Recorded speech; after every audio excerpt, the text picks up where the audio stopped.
Olá, eu sou o professor Luiz Sezende, começando mais uma aula de internet, informática, e agora eu começo a trabalhar com você um tema que é muito explorado na prova, que são os navegadores, que são os browsers. É óbvio que nós precisaremos desenvolver, nós precisaremos desenrolar em detalhe todos os browsers, em detalhe todos os elementos. Não todos, né? Na verdade, os mais importantes, mas aqui nós vamos apresentar as características em comum e os browsers mais abordados em prova. Então eu fiz uma lista. Assim, tem um tipo de questão que é da IDECAN, da VUNESP, da OCP, que é o tipo de questão que indica alternativa que apresenta browsers, indica alternativa que apresenta navegadores. Esse tipo de abordagem, esse tipo de questão é exatamente assim, né? Esse tipo de questão é exatamente para você saber o nome das coisas. E existem questões que entram na especificidade, na particularidade ou características que são comuns a todos os browsers. Então vamos lá, vamos para o material para eu explicar para você. Internet Explorer já era, meu irmão. Internet Explorer morreu. Internet Explorer foi descontinuado. É isso mesmo que você ouviu. Vem comigo, deixa eu explicar. O Internet Explorer, ele fez muito sucesso nos anos 90, no início dos anos 2000. Você não tinha tanto browser. Então, qual que era a competitividade? Internet Explorer do Windows 95, 98, ou o Netscape Navigator, que é um browser das antigas. Só que depois que veio o Mozilla Firefox, e em particular depois que veio o Google Chrome, as pessoas abandonaram o Internet Explorer. E a própria mãe da parada abandonou. A Microsoft abandonou quando no Windows 10 eles criaram o Edge. Então, assim, no Windows 10, como muita gente utilizava o Internet Explorer, muito site não estava preparado para o Edge, eles mantiveram os dois browsers no Windows 10. No Windows 11, isso aqui não existe mais. Ele foi descontinuado no ano passado. Quando o termo descontinuar não significa que ele vai sumir do seu computador, né? Então, se você tem o Windows 10, ele não vai sumir, mas significa que ele não sofre mais atualização e ele vai ficando cada vez mais obsoleto. Ele vai ficando cada vez menos utilizável, digamos assim. E essa obsolescência, né, ser cada vez menos utilizável, é o que faz o Internet Explorer ter sido descontinuado.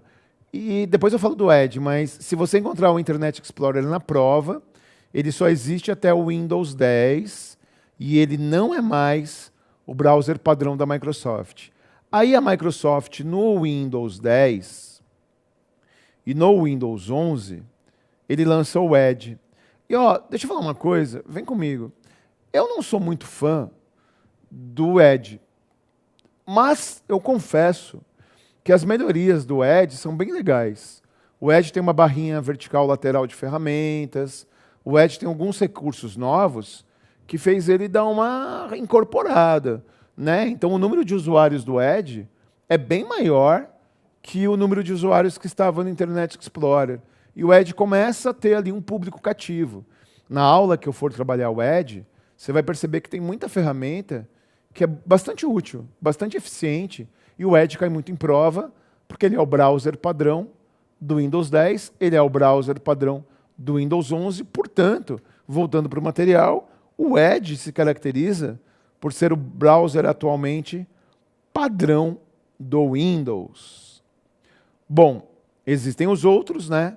Então, é óbvio que o Internet Explorer ele tem caído muito pouco em prova atualmente, porque, afinal de contas, ele é um velhinho, ele é um idoso, ele está sendo descontinuado.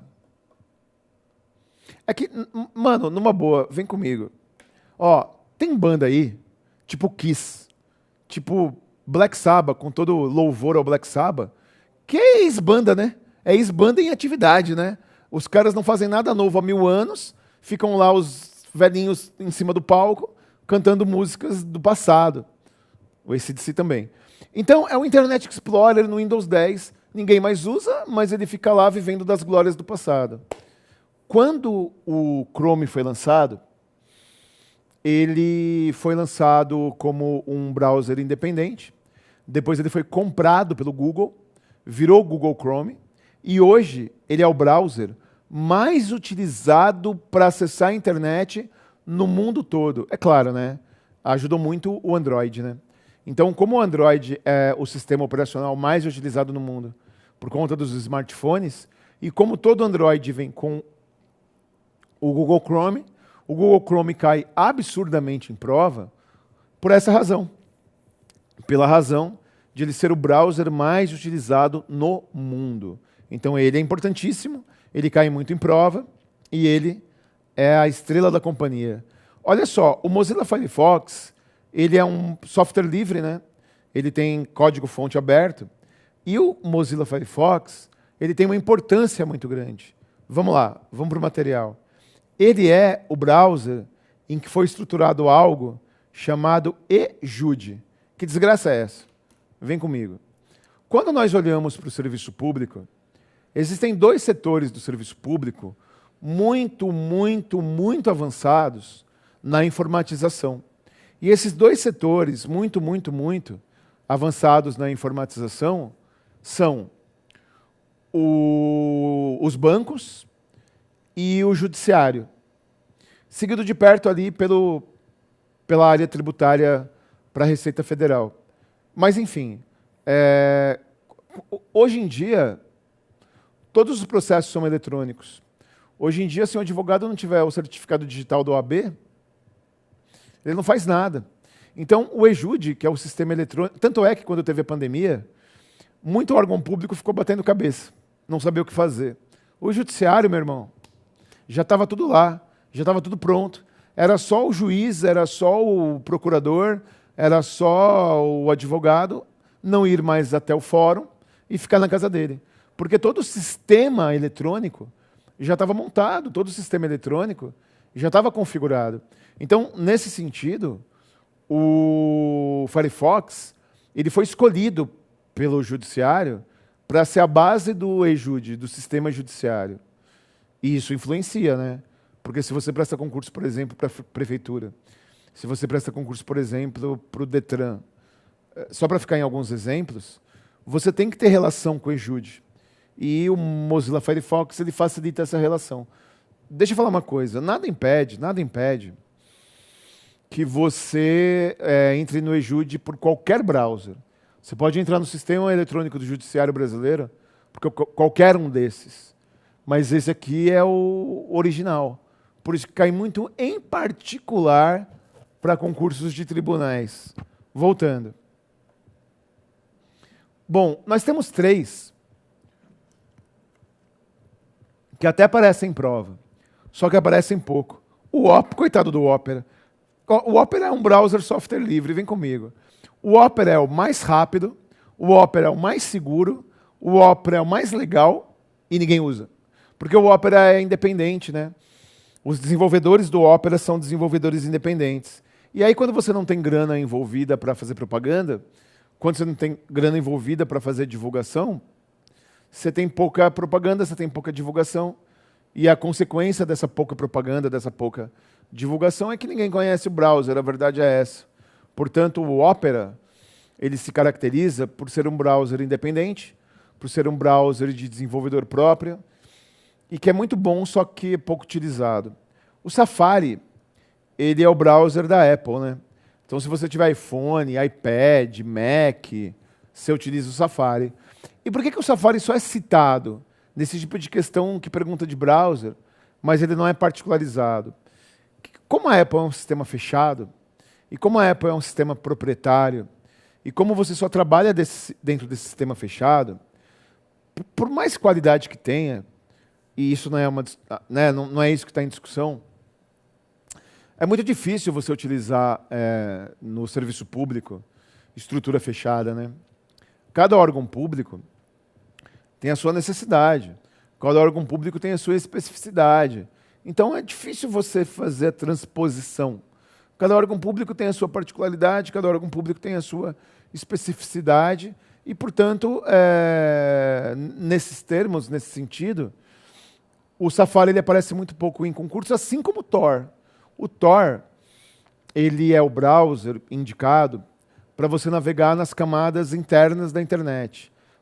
Assim, ó, deixa eu te falar uma coisa, que nas aulas de segurança eu vou detalhar. A gente tem milhões de sites, né?